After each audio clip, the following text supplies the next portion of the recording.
On a donc, décidé, de se mettre au service du plus grand nombre, d'allier nos compétences ce soir pour apporter, notre aide et puis donner, des tips, des clés sur cette belle thématique de vivre des relations saines et sur mesure, qu'elles soient monogames ou polygames. Polygame peut être, interprété de différentes façons puisque la polygamie, c'est être en relation avec, par exemple 2 autres, personnes, mais que ces personnes-là, elles n'ont pas forcément l'autorisation d'être en relation avec d'autres personnes. Donc c'est la distinction qu'il peut y avoir entre la polygamie qui est distinguée entre, je crois la polyandrie et la polygynie si je me trompe pas. Ça dépend si c'est un homme avec d'autres femmes ou une femme avec, d'autres hommes, ce qui est plus rare mais ce qui existe. Donc la polygamie, c'est différent du polyamour.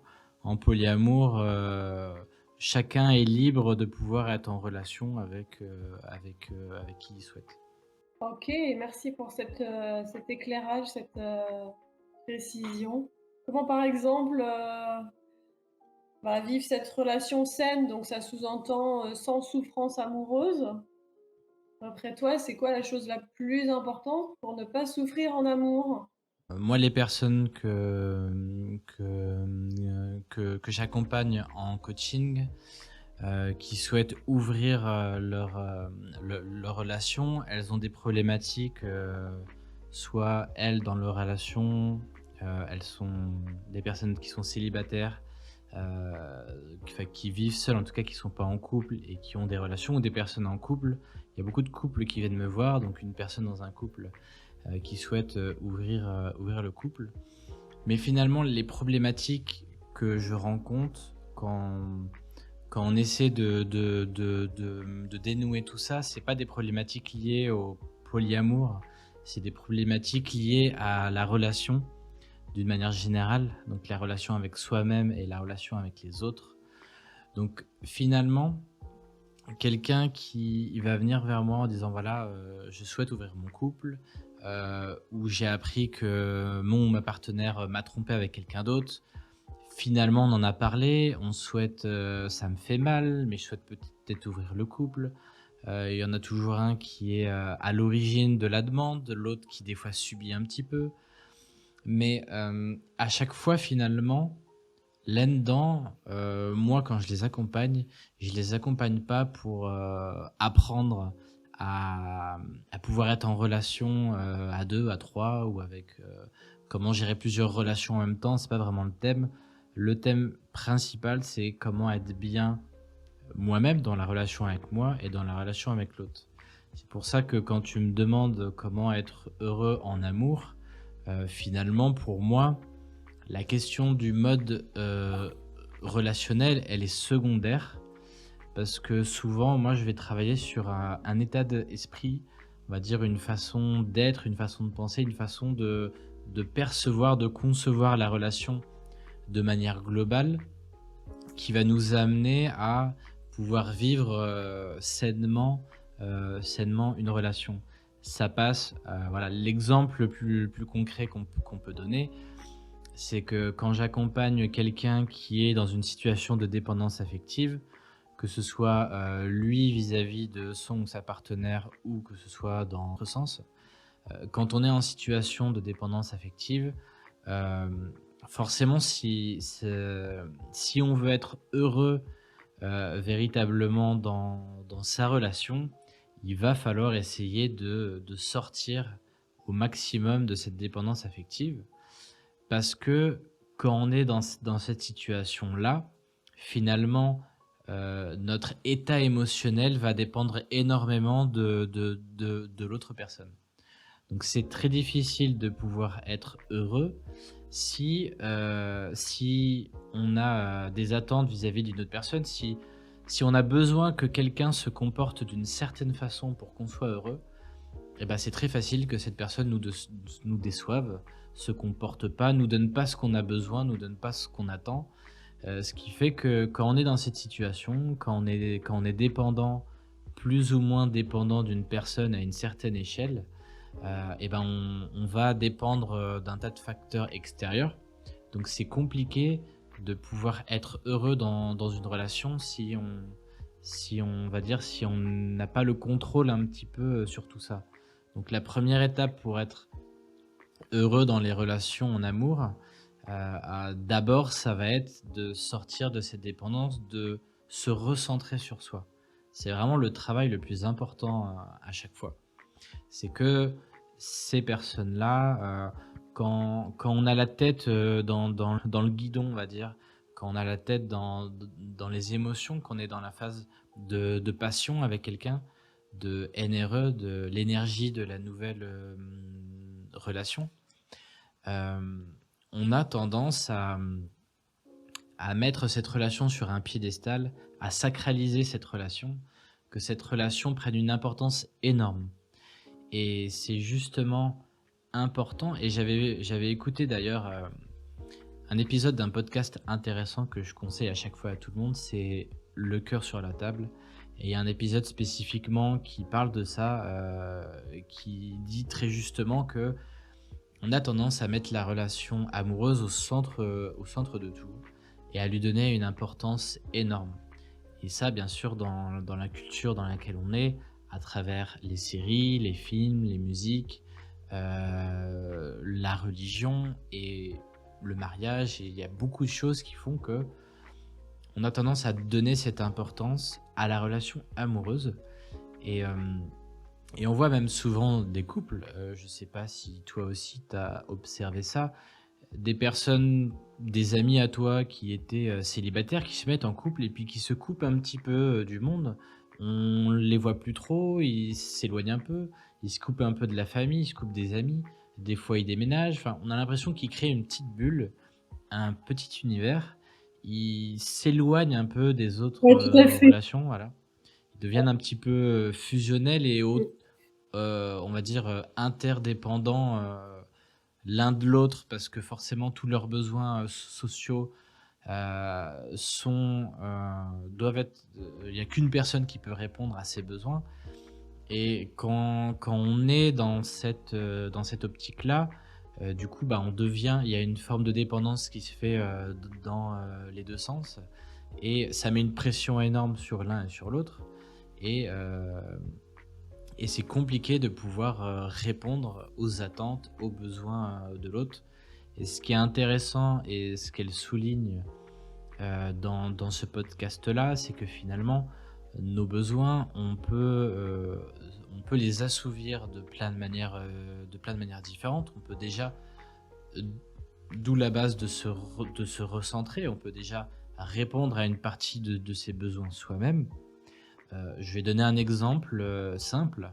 On peut rencontrer quelqu'un qui va nous faire rire, et finalement, on n'a peut-être pas beaucoup l'occasion de rire dans notre quotidien, dans notre journée, ça on a et cette personne-là nous apporte ça, et on peut devenir quelque part un petit peu, dépendant de cette sensation.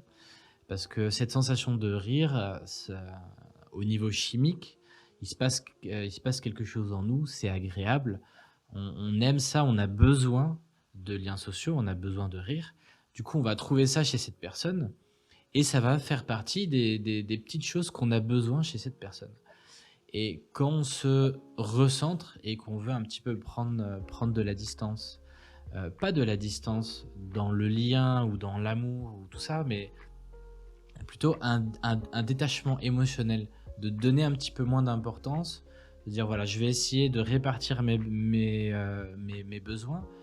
Donc d'abord de les assouvir moi-même. Je peux, trouver des situations où je vais rigoler par moi-même.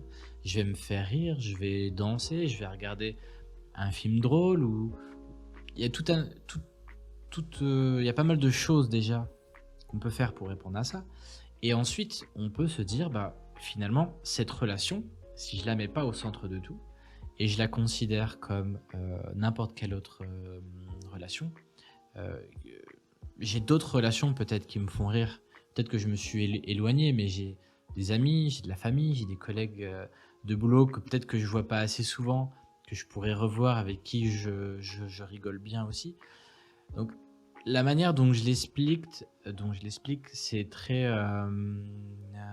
pragmatique, mais c'est pour te donner un petit peu une idée de comment ça fonctionne. Donc j'ai des besoins. Au lieu que tous les besoins soient remplis par une seule et même personne, je vais d'abord me recentrer sur moi, essayer déjà d'analyser, de comprendre quels sont ces besoins, d'essayer d'y répondre par moi-même.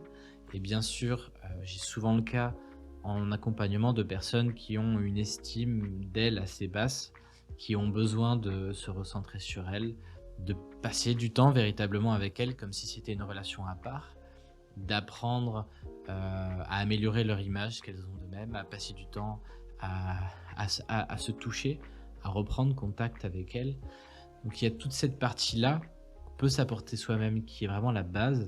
Et ensuite, on va essayer, au lieu de s'enfermer dans une relation, on va essayer de considérer chaque relation comme une relation pouvant nous apporter quelque chose. Finalement, dans la relation sentimentale, amoureuse, il y a très peu de choses qu'on peut pas trouver dans une relation entre un ami, entre ce que nous apporte un ami et une relation amoureuse finalement.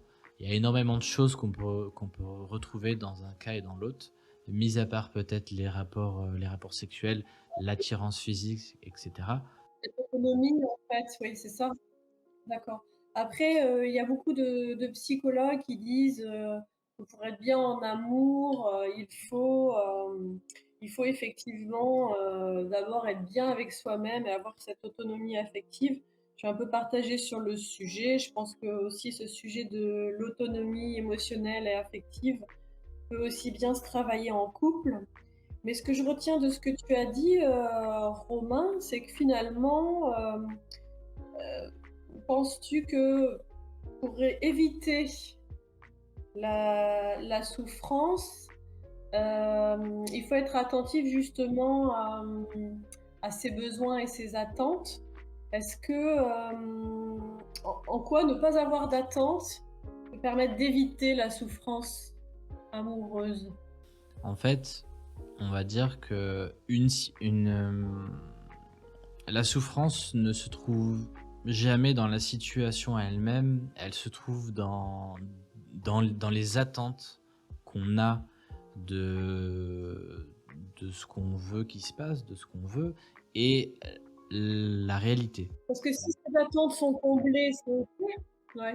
Si les attentes sont comblées, et les besoins sont comblés, en général, il n'y a pas de souffrance. Mais c'est lorsque les besoins et les attentes, n'ont pas de réponse à travers l'autre, alors que justement, on attend de l'autre peut-être des marques d'affection ou, des mots doux, ou, voilà, des choses précises, peut-être sur le plan de la sexualité, que finalement, à ce moment-là, eh bien, ça génère de la souffrance. C'est ça? Voilà, en fait, il y a une différence entre avoir des attentes et avoir des envies. Et c'est vraiment une nuance qui est très importante. Parce que quand on parle, d'essayer de vivre sans attente, je n'incite personne à, ne pas avoir d'attente dans le sens où, ben, j'accepte tout et finalement, je me mets dans des situations où les gens peuvent se servir de moi et je dois accepter et cetera. C'est de vivre sans attente, ça veut pas dire ça. On doit se respecter, on doit respecter nos besoins, nos envies, nos limites. Mais par contre, au lieu d'avoir des objectifs précis qu'on va transformer en attente, on va avoir des envies.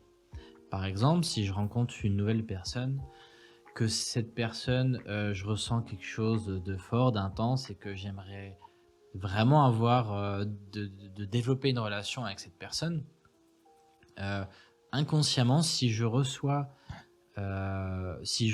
des messages, qui sont réciproques et qui veulent dire: «OK, j'ai l'impression que cette personne est réceptive, j'ai l'impression que cette personne est intéressée», même sans en avoir, l'assurance, on va commencer à se créer sa petite histoire et à se dire: «Voilà», on va commencer à mettre du sens, à rajouter, c'est le mental qui travaille, qui va commencer à rajouter du sens sur ce qui se passe et qui va commencer à écrire sa petite histoire. parce que la personne, de la manière dont elle m'a regardé, dont elle m'a souri, il s'est passé ça et il s'est passé tout un tas d'événements que je commence à imaginer, je commence à écrire, mon histoire et ça serait une belle histoire si, suite à ça, on se rencontrait, il se passait ça. Donc on commence un petit peu à imaginer cette histoire et à créer des attentes en fonction de ça et plus on crée des attentes et plus le jour où on se confronte à la réalité, on peut avoir une frustration si on découvre finalement que cette personne, elle est simplement très, très souriante, très charmante et qu'elle n'est pas du tout intéressée par nous, donc on va être déçu. Donc la différence entre une attente et une envie, c'est quand on a une envie, quand je vois cette personne qui me plaît, j'ai peut-être j'aimerais bien, j'aimerais bien rentrer déjà en contact avec elle. J'aimerais, montrer qui je suis, montrer que je suis présent, que j'existe, il y a déjà cette envie-là, et ben je vais faire ce qu'il faut pour le faire. Si j'ai une envie, je vais, je vais m'organiser pour aller dans la direction de cette envie. Cette envie, c'est je veux que cette personne, j'aimerais que cette personne, elle me découvre, qu'elle sache que je suis là, qu'on puisse commencer à engager une conversation, qu'elle puisse me connaître, quelque chose de simple. Et je vais faire en sorte je vais faire ce qu'il faut pour le faire. Donc je vais aller vers elle, je vais l'accoster, je vais lui poser une question. Voilà, je vais faire tout ce qu'il faut, mais je vais le faire avec cette envie-là, mais pas avec l'attente, avec l'objectif qu'il se passe quelque chose de spécifique. Parce que si j'ai l'attente qu'elle me renvoie le fait qu'elle est intéressée, bah, si elle n'est pas intéressée, je vais être déçu de cette situation. Mais si j'ai pas cette attente, que je suis pas attaché à la destination, que je prends juste la direction qu'il faut, si un jour, entre nous 2, il doit se passer quelque chose, il y aura une histoire et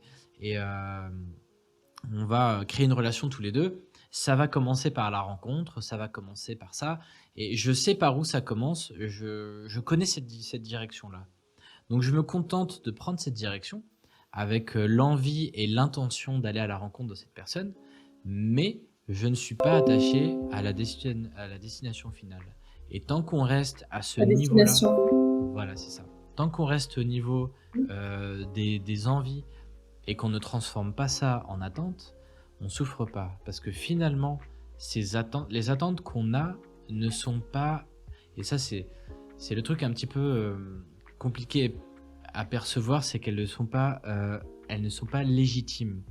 On a tendance à ressentir que nos attentes sont légitimes, mais on est très différents les uns des autres. Ce que je constate dans les accompagnements, Romain, c'est que, en fait, au-delà de la rencontre, il y a un moment donné où en fait, voilà, la passion et cetera et à un moment donné, en fait, il y a cette forme de prise de conscience de la projection qui a été faite. Parce que cette conscience-là sur, l'histoire qu'on s'est racontée et qu'on a imaginée, elle vient finalement que plus tard et que c'est à ce moment-là où, il y a le sujet de la communication dans la relation qui fait parfois beaucoup, défaut. Je constate souvent que, c'est quand ça va pas finalement que, il y a cette introspection qui se fait en disant: «Ah mais qu'est-ce que j'avais, projeté? Qu'est-ce que j'avais, envisagé?» Et finalement de faire le constat que ce n'est pas là parce que ça n'a pas été non plus partagé avec le partenaire et à ce moment-là, il y a un gros décalage et des souffrances qui se créent dans le lien. Et du coup, ça m'amène à demander quel type de communication avoir finalement avec soi-même avec l'autre peut-être dès le début de la rencontre. Je pense que le plus important, ça demande, déjà un petit travail sur soi, sur, sur son estime de soi, sa confiance en soi, mais essayer de se montrer véritablement tel que l'on est, sans jouer un rôle, parce qu'à partir du moment où on essaie de jouer un rôle, c'est qu'on est déjà dans cette attente, on est déjà dans cette histoire, on est déjà dans une projection. On n'est plus dans le moment présent, on est ailleurs. On essaie de vendre quelque chose, de montrer une image. Il y a souvent cet échange-là de je comprends un peu ce que tu recherches. Et sur les réseaux, sur Tinder, et cetera, ça se ressent. On peut comprendre un petit peu ce que la personne recherche. Donc, je vais montrer cette image-là et l'autre fait un peu la même chose et du coup, ces 2 personnes-là ne se rencontrent pas vraiment. On déforme, la Oui, réalité. elle se rencontre avec moi. Voilà, c'est ça. On Mmh. déforme la réalité, on omet, pas mal de choses et puis du coup, bah, plus la relation avance comme ça, et plus il y a des choses qui se cachent et du coup, bah, au bout d'un moment et surtout que dans cette phase-là de la NRE, on a tendance à idéaliser l'autre personne. Donc quand il y a tout ça qui se mélange, le fait qu'on idéalise l'autre, qu'on se montre, qu'on s'adapte un petit peu l'un à l'autre, fait que, pendant un temps, la relation va fonctionner, ne sera pas sur le plan de la réalité et à un moment donné, il y a un événement, il y a quelque chose qui va faire que les 2 vont se rencontrer, il va y avoir un retour à la réalité, ça va être très compliqué et ça, je pense que c'est quelque chose que, beaucoup de personnes qui ont déjà eu des relations longues et importantes, que je vois en accompagnement, ressentent. Il y a un peu ce ras-le-bol de pas pouvoir être vraiment, qui on est ou même de ne plus savoir qui on est. Parce qu'on a tendance, à Oui, force de s'identifier à une cette question personne au couple. d'authenticité. Ouais. Du coup, je pense que c'est important d'assumer tout de suite qui on est, de pouvoir exprimer dès le début quels sont nos besoins, quelles sont nos attentes, quelles sont nos limites ou nos envies, de pouvoir vraiment exprimer tout ça et de commencer la relation sur cette base-là. À partir du moment où la relation elle part sur cette base-là, euh, on, on essaye de se montrer tel que l'on est et d'accepter l'autre plutôt que de voir l'autre comme un potentiel de relation. Ça, c'est une erreur qu'on voit souvent. C'est-à-dire qu'on a tendance à voir cette personne, dire tiens, ce mec-là, il est beau, il est sympa, etc. Mais il a ce problème-là, il se met un peu en colère ou il est un peu égoïste, etc. Mais je sais que en changeant un petit peu avec le temps, je vais réussir à en faire un mec super et ça va m'aller. Et ça, c'est un piège souvent que font l'un et l'autre. Et puis des fois, il y a le syndrome de je sauve ou je suis victime. Mais moi, ce qui me paraît le plus intéressant, c'est de ne pas considérer les autres comme une relation potentielle qui peut répondre à notre idéal, mais plutôt d'essayer d'être connecté à la réalité. Déjà de se dire, je n'ai pas de légitimité à changer une personne. Même si je trouve que ce mec-là, il est égoïste ou il est con, il est machin, etc. Et que je me dis vraiment objectivement, il faudrait qu'il change là-dessus. Je n'ai aucune légitimité à le faire ou à lui dire. Je peux être présent, l'accompagner s'il souhaite évoluer, je peux l'aider. Mais je suis pas légitime. Donc, au lieu de voir cette personne comme un potentiel, je vais voir cette personne comme elle est là, maintenant, et je vais me dire que cette relation, je dois l'accepter, même si cette personne ne change jamais.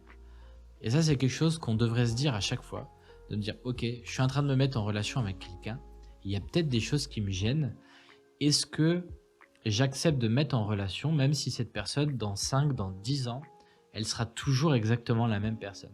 Je peux rencontrer quelqu'un, par exemple, une femme ou un homme qui n'a pas du tout envie de enfant, et, et me dire, bon, bah, peut-être que cette personne n'a pas envie d'enfant et qu'elle aura jamais envie d'enfant. Est-ce que ça m'ira encore dans 5, dans 10 ans ou dans 15 ans? Je dois partir du principe que ses décisions, c'est ses choix et que j'ai pas à rentrer là-dedans. Moi, j'exprime quelles sont mes envies, mes besoins, on en discute ensemble. Peut-être qu'on peut trouver des compromis, des choses.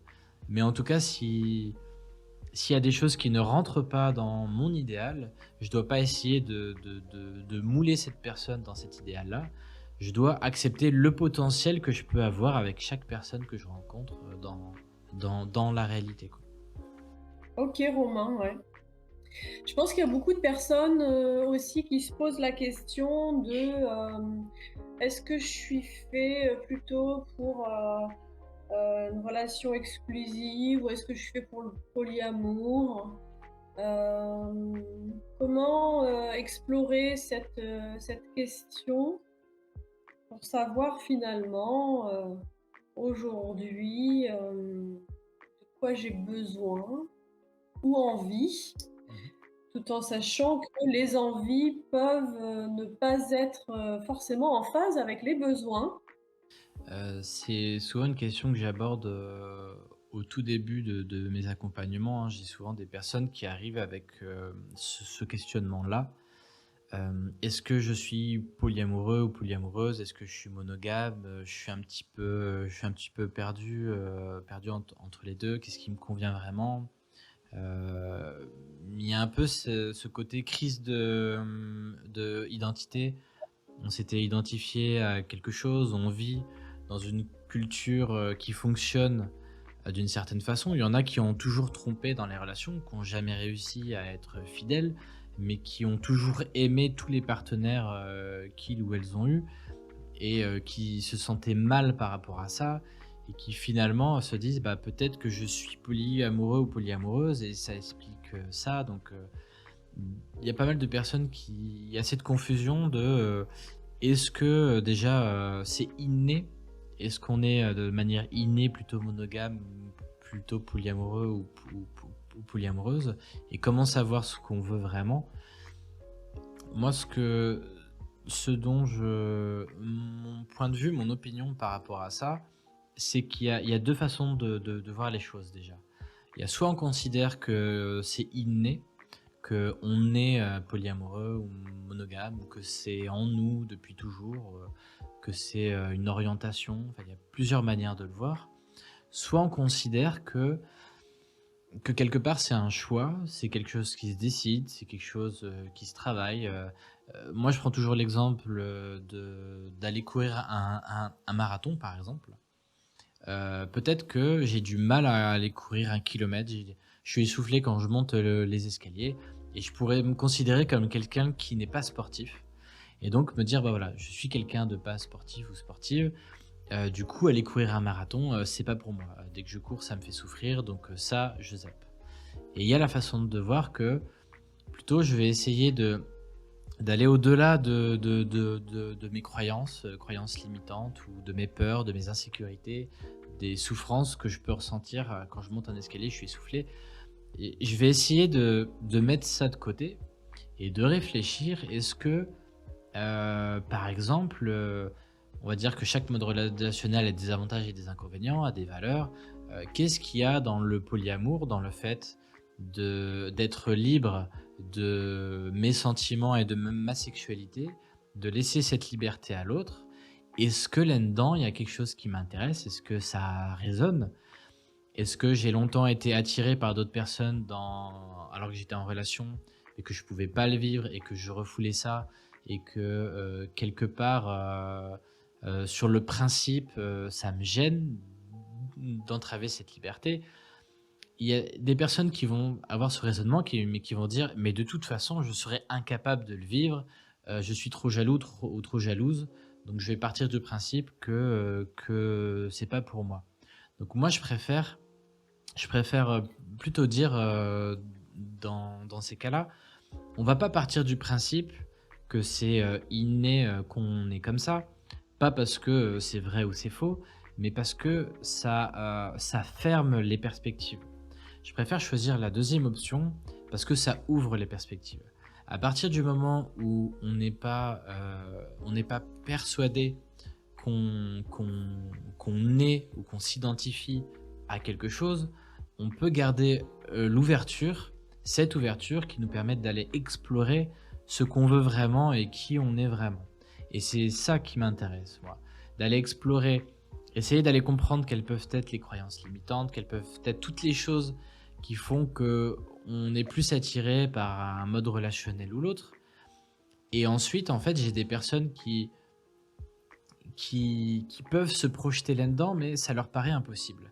Mais si ces personnes, vraiment, au-delà de leurs croyances, de les souffrances, de leurs peurs, elles peuvent s'imaginer vivre comme ça, et ben là, on va travailler dessus. C'est comme quelqu'un qui me dit, bah, je suis essoufflé quand je monte les escaliers, mais je veux courir un marathon et ça me paraît impossible. Non, c'est pas impossible. Moi, j'ai à aimer la course à pied il y a pas longtemps. Pour moi, je j'aimais pas la course à pied, c'était pas un truc pour moi. Je voulais absolument pas le faire parce que c'était dur, parce que c'était chiant, j'avais pas du tout envie de le faire. Et en fait, c'était dur, parce que j'avais aucune expérience et plus je cours, plus je m'entraîne, plus, je souffre. Je comprends, mon corps, je sens que là, il y a une faiblesse, là, il faut que je travaille, quelque chose, il faut que j'améliore mon souffle, il faut que je fasse ça. Donc plus je fais ce travail-là, pas dans la théorie, il se passera rien. On est obligé de rentrer dans la pratique. De la même manière qu'un enfant qui apprend à marcher doit tomber environ 2000 fois, à chaque fois qu'il tombe, à chaque fois qu'il «souffre» entre guillemets, c'est pas un échec, c'est des paramètres qu'il va enregistrer, qui vont lui permettre de trouver un équilibre. Donc à chaque fois que je vais faire des exercices qui vont m'entraîner à courir ce marathon, et ben, au bout d'un moment, je vais ressentir cette progression où ça sera un peu plus facile. Je vais courir un peu plus loin, je serai un peu moins essoufflé, j'aurai un peu moins de courbatures et ça va devenir agréable. Ça va devenir une sensation Oui, agréable et petit à petit, je vais aller vers ce truc de, finalement, maintenant, j'aime bien. OK. Il y a un autre cas de figure, Romain, c'est, la personne qui va, accepter, d'ouvrir son couple, d'aller expérimenter, du coup, le polyamour pour ne pas perdre, son partenaire. Qu'en penses-tu? Donc, si je résume, c'est la situation où, par exemple, un partenaire a Un choix trompé par l'autre contrainte. par contrainte. Ok. Mmh, Euh, mmh. cette situation-là, par exemple, dans mes accompagnements, c'est la majorité des accompagnements qui se passent. C'est souvent un couple et il y a c'est très rare que j'ai un couple qui vienne avec la démarche de, «On a bien discuté, on souhaite ouvrir notre couple». Ça, c'est très rare. Je suis souvent confronté à des situations de personnes qui, se retrouvent un petit peu, malgré elles dans dans cette situation. Donc, j'ai trompé ma partenaire ou, mon ou ma partenaire, m'a trompé. On a bien discuté ensemble, ça a été bien sûr très dur, mais finalement, on souhaite, ne pas, se séparer, on souhaite essayer de comprendre. Mon partenaire m'a parlé, de polyamour, je comprends pas trop ce que c'est, ça me fait peur, donc cette situation-là, elle est très souvent comme ça, donc il y a quelqu'un qui a le rôle de, j'amène ça dans le couple, donc je suis à l'origine de ça et il y a la personne qui subit un peu, cette situation et moi, ce qui m'intéresse dans cette situation, que je parle à l'une ou l'autre personne, c'est d'abord de savoir, d'ailleurs, j'ai souvent en face de moi la personne qui subit. C'est en général celle qui souffre le plus, qui a le plus besoin d'être accompagnée à ce moment-là et quand je suis dans cette situation-là, ce qui va m'intéresser, c'est de savoir, encore une fois, est-ce qu'il y a une dépendance affective? Quelle est la relation entre les 2? Et est-ce que cette personne se lance dans cette démarche uniquement, pour sauver cette relation? Pour en quelque sorte survivre? Ou est-ce qu'il y a réellement un intérêt pour elle à faire cette démarche, d'ouverture de couple? Et c'est la première chose, qui pour moi est le plus important, c'est que on doit toujours se lancer dans ce genre de démarche, d'abord pour soi. Vraiment de recentrer ce travail. Je ne dois pas me lancer dans cette introspection, dans ce changement, dans cette transition-là, simplement pour conserver, une relation, parce que là, ça fonctionnera pas. Ça sera beaucoup trop dur à gérer, ça va amener beaucoup de souffrance. C'est dangereux pour la santé. Et il y a des personnes qui se poussent à bout psychologiquement, qui font un burn-out émotionnel et qui finissent à l'hôpital. Je l'ai déjà vu. Donc je fais toujours attention de recentrer ça parce que souvent, finalement, les personnes qui sont vraiment, on va dire, qui sont allergiques à cette vision, des relations, moi, je les rencontre pas trop parce que souvent, c'est comme la majorité des couples vont se séparer à ce moment-là. Quand quelqu'un va parler d'ouverture de polyamour ou va y avoir une tromperie, la majorité des couples, avec le peu d'outils qu'on a malheureusement dans notre culture monogame, ces couples-là vont arriver à la séparation. Les couples qui arrivent vers moi avec cette idée d'éventuellement s'ouvrir, très souvent, même chez la personne qui subit cette situation, il y a un paradoxe quelque part en elle de se dire: «OK, je souffre, je viens d'apprendre une trahison, donc déjà il y a ça à gérer sur lequel on va travailler. Moi ça me fait super peur, j'ai des peurs, j'ai des insécurités, je ressens de la jalousie, il y a énormément de choses. Tout ça me paraît complètement impossible à vivre. Mais au fond de moi, je sais que, heu, j'ai besoin ce sentiment de liberté que pourrait m'apporter le polyamour, c'est quelque chose que peut-être maintenant a posteriori en y pensant, c'est quelque chose peut-être qui me manque dans ma vie. Peut-être que j'ai été attiré par des personnes, que j'ai eu des flirts, que j'ai eu des petites choses, que j'ai aimé des personnes de manière sincère, que j'aurais aimé explorer des relations un peu plus loin.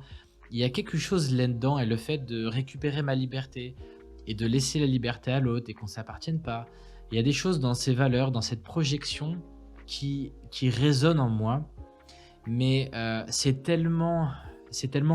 noyé tellement dans ce mensonge, dans l'événement, ce qui se passe et dans les peurs que, c'est quelque chose qu'on a tendance à, c'est ce qui permet aux personnes d'aller un peu plus loin dans cette démarche, mais c'est très fragile et à tout moment, on a juste envie de se rentrer dans sa coquille et de partir. Donc moi, la principale étape quand je suis face à, par exemple, à un couple qui est dans cette situation-là, c'est cette personne d'abord de recentrer ce travail, de se dire que finalement, le polyamour n'est qu'un événement perturbateur qui va amener la personne à travailler sur elle-même. Ça aurait pu être une maladie, un accident, un burn-out professionnel. Il y a énormément de choses qui, souvent, on parle de la crise de la quarantaine, voilà, au bout d'un moment, on commence à remettre en question une chose et parce qu'on a remis en question quelque chose qui est très important dans notre vie, on commence à tout remettre en question et ça fait cet effet, domino d'introspection. Donc moi, d'abord, je recentre ça, de dire: «Voilà, est-ce que ça, ce travail-là, si tu le fais, tu dois d'abord le faire pour toi et tu dois voir que ces insécurités que tu as, la peur de l'abandon, par exemple, la peur d'être rejeté, ça impacte tes relations à tous les niveaux, que ce soit professionnel, personnel, avec tes amis, avec ta famille. Et, c'est des choses qui t'insécurisent, qui te mettent dans des situations qui sont désagréables. Et en fait, on va travailler sur ça. Ce travail qu'on va faire, c'est pas comment ouvrir le couple au polyamour, c'est comment être bien dans ta relation avec toi-même et avec les autres. Et finalement, ces personnes-là vont venir, pour un travail qui est personnel et par le biais de ce travail personnel, elles vont pouvoir la conséquence va faire que cette ouverture va devenir possible. Il faut toujours faire attention, que la personne, elle ne subisse pas, qu'il y ait pas un rapport de force dans le couple et et faire attention, qu'émotionnellement parlant, elle puisse vivre ça de le plus sereinement possible. OK. Est-ce que tu peux revenir sur cette notion de liberté? Quelle liberté, permet d'être, épanoui en amour, que ce soit en monogamie ou en polyamour? Quel type de liberté? Ça renvoie un petit peu à l'état d'esprit? Je pense que ça serait la liberté de pouvoir être soi-même sans aucune réflexion, on va dire, sans aucune charge mentale. C'est-à-dire que je n'ai pas à réfléchir à ce que je dois faire, comment je dois me comporter avec les autres. C'est-à-dire que, je suis en couple, donc peut-être que je vais croiser une femme et qu'on va avoir un petit échange complice, un petit flirt, un petit quelque chose et de me dire, «Attention, je dois faire attention. Je suis en couple, donc je dois faire attention à la manière dont je me comporte, à pas donner de signaux et cetera. Qu'est-ce que mon ou ma partenaire aimerait? Qu'est-ce que je dois faire?» Enfin, il y a tout un tas de choses où finalement, où on n'est pas spontané, on n'est pas libre d'agir, naturellement parce qu'on sait que, peut-être qu'on a quelqu'un, on est en relation avec quelqu'un qui est très insécurisé sur certaines choses et qu'on doit faire très attention à ça. Et cette liberté dont on parle, je pense, la 1re, c'est de plus avoir cette charge mentale, de se demander comment on devrait se comporter pour plaire aux autres, pour répondre aux attentes des autres. Et il y a énormément de ça, je trouve, dans les relations. Et bien sûr, on peut, créer une relation monogame, qui arrive à se détacher de cet aspect-là, où on peut vraiment, être, qui on est face à l'autre, sans danger, de manière libre. Mais bien souvent, la non-exclusivité, quelque part, à un certain moment, peut rajouter une contrainte. Parce que peut-être qu'on peut être en couple monogame, par exemple, et que l'un et l'autre, n'aient jamais d'envie, n'aient jamais d'attirance, physique ou sexuelle ou ne tombe jamais amoureux de quelqu'un d'autre et finalement ça se passera très bien. Mais dès que ça survient, on peut se sentir entravé dans cette liberté de se comporter spontanément comme on voudrait. Donc cette liberté, c'est d'abord ça, de pouvoir vraiment être moi, sans devoir faire en fonction des autres. C'est ça, donc la liberté d'être, soi-même et finalement, sans être dans des comportements ou des manières d'être qui sont, le résultat de, je fais ça pour, être aimé, pour être accepté, pour que la relation en fait, perdure. Pour toi, la liberté, elle est dans être soi-même et effectivement après avec cette fluidité qui se met en place, ou pas. Voilà, je pense que on doit toujours faire attention du coup, quand on est dans une relation, donc on fait attention à l'autre. Chacun a exprimé, ses besoins, ses envies, ses limites et on va essayer de construire une relation où on peut véritablement être soi-même avec l'autre. Donc, à travers cet échange-là et à travers la communication comme tu disais, on va essayer d'instaurer cette relation où, voilà, je sais que je peux être moi-même, que je peux être vulnérable, que je peux montrer tel que je suis avec toi et que j'ai cette, liberté, de pouvoir le faire. Et sur les échanges aussi, parce que finalement, dans la monogamie, de manière classique, sans généraliser, chaque relation peut être différente, mais il y a souvent un tabou assez fort sur le fait de pouvoir, avoir une attirance par quelqu'un d'autre, pouvoir aimer quelqu'un d'autre, pouvoir désirer sexuellement, une autre Oui. personne et du coup, bah, on on communiquera pas sur ça et il y a pas mal de choses dans le couple où l'un et l'autre, on va pas communiquer sur cette certaines parties, on va garder ça pour nous et ça, ça peut amener des situations où il y a une part de nous qui va grandir, mais qu'on pourra jamais montrer à l'autre. L'autre ne me connaîtra jamais vraiment. Ça peut être tout simplement, sexuellement, par exemple. Il y en a qui ont des désirs, qui ont des envies, qui n'assument pas, ou ils savent que l'autre personne n'a pas les mêmes désirs ou les mêmes pratiques, sexuelles, qu'on aimerait finalement qu'on aimerait s'exprimer dans, différentes pratiques ou façons de faire et on sait que l'autre n'est pas intéressé par ça, donc on va pas explorer ça. Et donc il y a une partie de nous, qui n'est pas libre de pouvoir explorer ça si on est exclusif sexuellement et que l'autre n'est pas réceptif à ça. Donc on doit l'accepter bien sûr, mais peut-être qu'on aurait des partenaires qui seraient intéressés d'explorer ça et on peut se sentir frustré de ne pas pouvoir le faire. OK, je vois souvent, du coup en problème de couple, l'histoire de jalousie.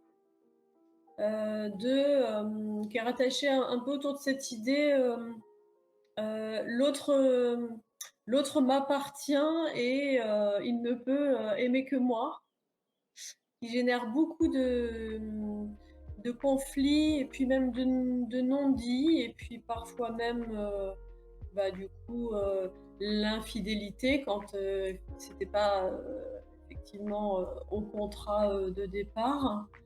Hem, comment aider les personnes qui ressentent, cette, jalousie, qui ont ce fonctionnement, et ces pensées de se dire: «Bah, l'autre, m'appartient, il ne peut pas en fait, trouver un autre homme beau ou trouver une autre femme belle». C'est déjà, une forme d'infidélité pour certains. Ouais, ça veut dire que il y a déjà dans ce type de relation, un une dépendance vis-à-vis de l'autre personne qui est assez forte.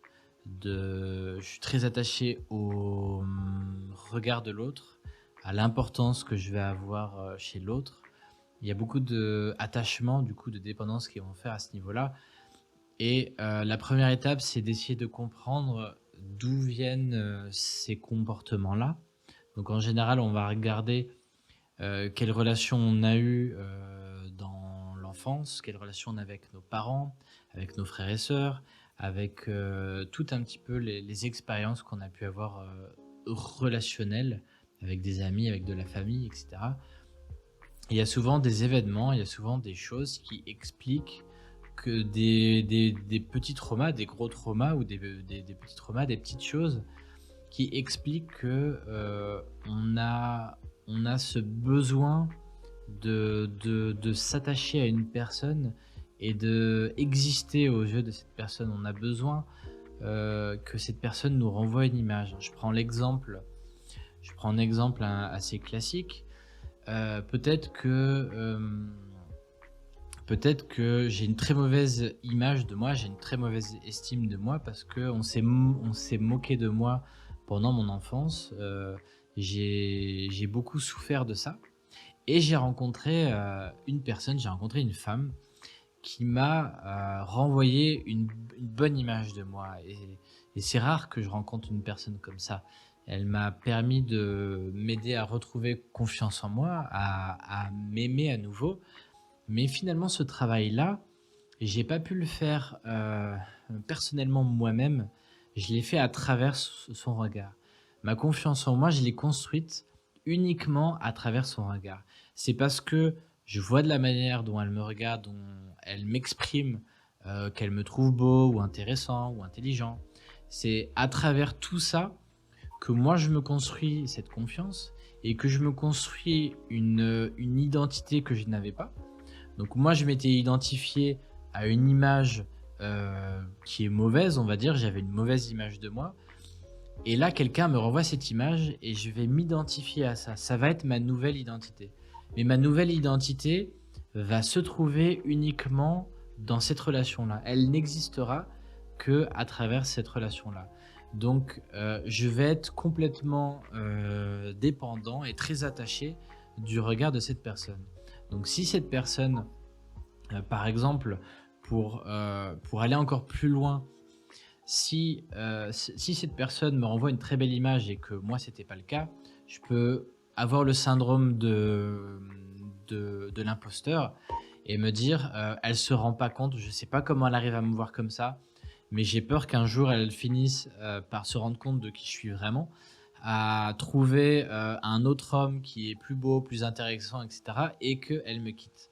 Donc comme j'ai cette peur-là et que je vais potentiellement réagir à cette peur et la transformer en comportement, je vais avoir besoin de garder un contrôle sur cette personne, de savoir avec qui elle est en contact, qui est-ce qu'elle voit, avec qui elle discute, est-ce qu'elle voit d'autres hommes, est-ce que ces hommes, à quoi ils ressemblent, est-ce qu'ils sont beaux, est-ce qu'ils sont intelligents.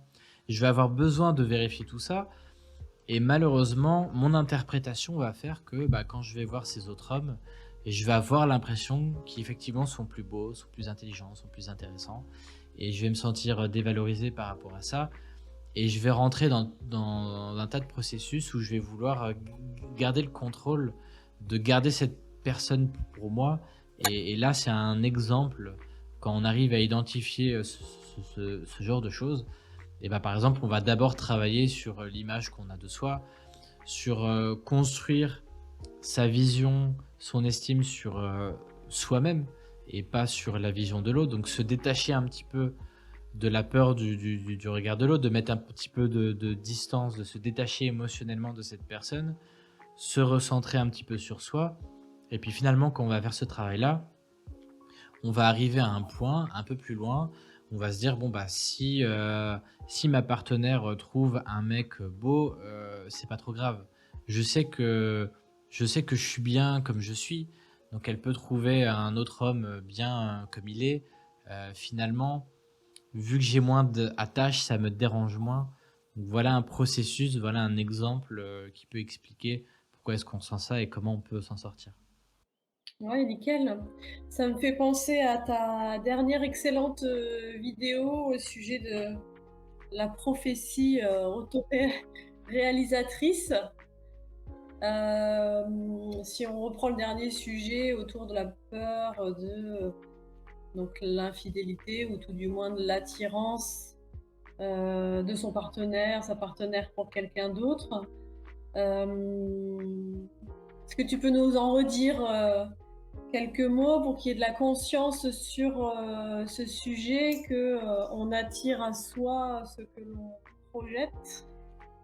Voilà, ça c'est un exemple que je vois très souvent dans... Après, ça existe dans toutes les formes de relations, en monogamie comme en polyamour. Mais en polyamour, comme il y a les facteurs de comparaison et qui peut être un peu plus présent, ça peut exacerber un petit peu ces peurs. Donc ce qui se passe, c'est que si j'ai peur, par exemple, d'être abandonné, et que je mets pas de conscience sur ça, je je vis un peu de manière automatique là, ces pensées-là, heu et ben, en fait, je vais commencer à réagir à ces peurs. Donc si j'ai peur d'être abandonné, et ça, c'est quelque chose que je vois souvent, il y a beaucoup de blagues et de sarcasmes, du genre, «De toute façon, tu vas finir, par m'abandonner. De toute façon, je sais que je suis moins beau ou moins belle que telle personne. Je sais que je suis moins intéressant. Je sais que tu la trouves plus belle. Je sais que tu la trouves plus intéressant». On va essayer de se rassurer comme ça, en envoyant un petit peu des petites phrases comme ça. On va voir comment elle rebondit sur l'autre, qu'est-ce qu'il dit. On attend d'être rassuré un petit peu. On essaie aussi de voir comment il va réagir. On rentre dans un processus où on n'a pas conscience d'avoir cette peur, par exemple, d'être abandonné. Donc on va y réagir et on va avoir plein de comportements qui vont nous amener du coup, qui vont nous amener à finalement à réaliser à ce que ces peurs se matérialisent. Parce que si les seuls échanges qu'on a avec notre partenaire, c'est dire qu'on se trouve moche, qu'on n'est pas intéressant, qu'on n'est pas intelligent, que les autres le sont, que ça crée des disputes parce que l'autre essaie de nous rassurer, mais on lève les yeux un peu au ciel, on ne croit pas vraiment, ou on remet ça en cause. Du coup, ça nous stresse, on a du mal à dormir. Il y a tout un cercle vicieux qui s'engage où finalement on est en train de détériorer la relation, pas par rapport à quelque chose qui se passe réellement, parce que peut-être que la relation, elle va très bien, et c'est souvent le cas, mais parce que j'anticipe une peur, j'anticipe qu'il se passe quelque chose, donc je commence à y réagir, et à force d'y réagir, je suis en train de matérialiser ça. Donc j'ai besoin d'identifier cette peur, j'ai besoin de comprendre ça pour freiner ce mécanisme avant qu'il soit trop tard.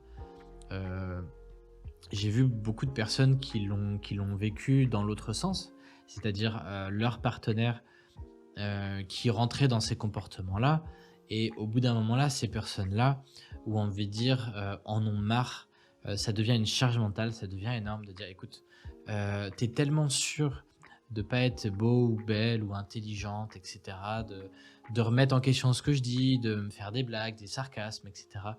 Que ça serait plus simple pour moi qu'on arrête la relation, comme ça je te donne raison. Enfin, tu as raison, j'aurais plus ces questions-là, j'aurais plus cette charge mentale là à gérer et on passe à autre chose et souvent dans cette situation-là, la seule chose qui fait que le seul sujet de dispute des relations, c'est la réaction à ces peurs. Dans le couple, ils sont très heureux sexuellement, ils s'aiment, il y a tout un tas de choses qui fait qu'on adore notre relation. La seule chose qui vient perturber ça, c'est finalement tous les comportements qui sont liés à la relation, à la réaction à cette peur. Nickel, bah, merci pour, déjà ces réponses et sinon on peut te contacter pour des accompagnements, du coup individuels, directement sur ton site? Voilà, c'est ça. J'ai Ouais. un site sur relationlibre.com ou j'ai mis les liens aussi en description de, de mes vidéos. Donc, je propose toujours un entretien de 15 minutes pour qu'on discute de la problématique de la personne, qu'est-ce que moi je peux apporter dans mes accompagnements. On en discute et après on envisage ou pas si un accompagnement est intéressant. OK et j'ai peut-être juste une dernière question, qui peut intéresser, l'audience, c'est, plutôt peut-être une question un peu plus, personnelle par rapport à ton parcours, amoureux, sentimental, aujourd'hui tu es épanouie dans tes relations, j'imagine, avec cet état d'esprit? Oui, voilà, on va dire, c'est un état d'esprit qui me permet qui est très recentré sur d'abord être bien moi-même, on va dire, c'est la base. Je vais construire quelque chose où je suis bien dans ma vie. On est des êtres sociaux et interdépendants les uns des autres.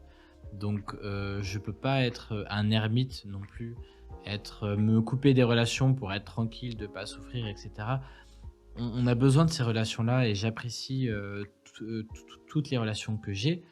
Mais la base, c'est que, je puisse être heureux d'abord par moi-même, on va dire et ces relations, au lieu d'avoir, 1 ou 2 relations où je vais un petit peu répondre à tous mes besoins à travers ces relations, je vais essayer d'explorer, de m'ouvrir un petit peu à toutes les relations, que ce soit, les amis, la famille ou d'autres relations, des relations amoureuses et sexuelles et je vais varier ces relations-là avec, des envies, de partage sans mettre des attentes, sur ces relations-là et je vais pouvoir vivre ces relations de manière beaucoup plus légère. Moi, j'ai tendance à dire que les relations, comme on voit les relations amicales, par exemple, la légèreté qu'on peut retrouver dans une relation amicale et il y a rien de péjoratif dans cette légèreté, parce qu'on peut avoir des amitiés et un amour très fort pour des amis. Cette légèreté, on peut la retrouver dans les relations sentimentales aussi. Quand on dédramatise les relations amoureuses, quand on les met pas sur un piédestal, mais on les met un petit peu plus au même niveau que les autres. Et alors bien sûr, ça demande aussi de déconstruire, il y a l'escalator relationnel, il y a les injonctions aussi, qu'on peut avoir, il faut avoir un couple, il faut faire des enfants, il faut avoir une carrière, il faut avoir une maison, il y a toutes ces choses-là et quand on sort de ça parce que finalement, des fois, on recherche la relation uniquement pour ça et quand on arrive un petit peu à se déconstruire de ça, moi, c'est quelque chose que je remarque, surtout auprès des femmes qui ont déjà une relation, qui ont déjà un enfant, qui sont divorcées, qui sont séparées. Souvent, c'est des profils de femmes qui peuvent prendre les relations de manière beaucoup plus légère et c'est quelque chose qui finalement leur était presque interdit avant, parce que, tout le monde leur demandait, «Mais quand est-ce que tu te mets en couple? Quand est-ce que tu trouves un homme? Quand est-ce que tu fais des enfants?» et finalement, malgré elles, elles ne pouvaient pas vivre les relations sentimentales avec une légèreté. Il y avait une charge importante là-dedans et dès qu'on finalement on a répondu un petit peu à tous ces critères, même si on a divorcé après, il arrive à un âge où on dit: «Bon, j'en ai ras le bol maintenant, je veux pas vivre, pour les autres, je vais vivre pour moi». Et là, dans ces conditions-là, on peut commencer à vivre les relations de manière beaucoup plus légère. Ça va pas nous empêcher d'avoir de l'intensité, d'avoir des émotions, de ressentir l'amour, de souffrir parfois, mais on va prendre, un chemin, prendre une destination qui va faire que un état d'esprit on va se mettre dans un état d'esprit où tout cela sera beaucoup moins grave. On va pouvoir, vivre ces relations comme un bonus dans notre vie, mais pas le centre de notre vie. Le centre de notre vie, c'est d'abord nous, tout ce qu'on construit, tout ce qui nous entoure et ensuite j'ai ces personnes-là qui viennent se greffer dans ma vie, avec qui je vais partager ces choses-là, mais je ne m'identifie pas à ces personnes ou à cette relation, je reste d'abord, moi-même et intègre. Génial Romain, merci pour, tous tes conseils. Tu encore plein de choses à partager donc j'invite vivement, voilà, à regarder tes vidéos qui sont vraiment riches en contenu et peut-être que tu feras d'autres lives. Ouais, bien sûr. Je pense que c'est bien de pouvoir, effectivement amener, voilà, cette ouverture d'esprit, cet état d'esprit, la nécessité de bien se connaître aussi, de prendre soin de soi, et puis, voilà, de s'ouvrir. C'est une ouverture sur soi et peut-être, voilà, sur la relation, la manière de relationner, pour relationner avec de la légèreté. Voilà, et comme tu disais, une légèreté d'esprit, avoir de charge mentale.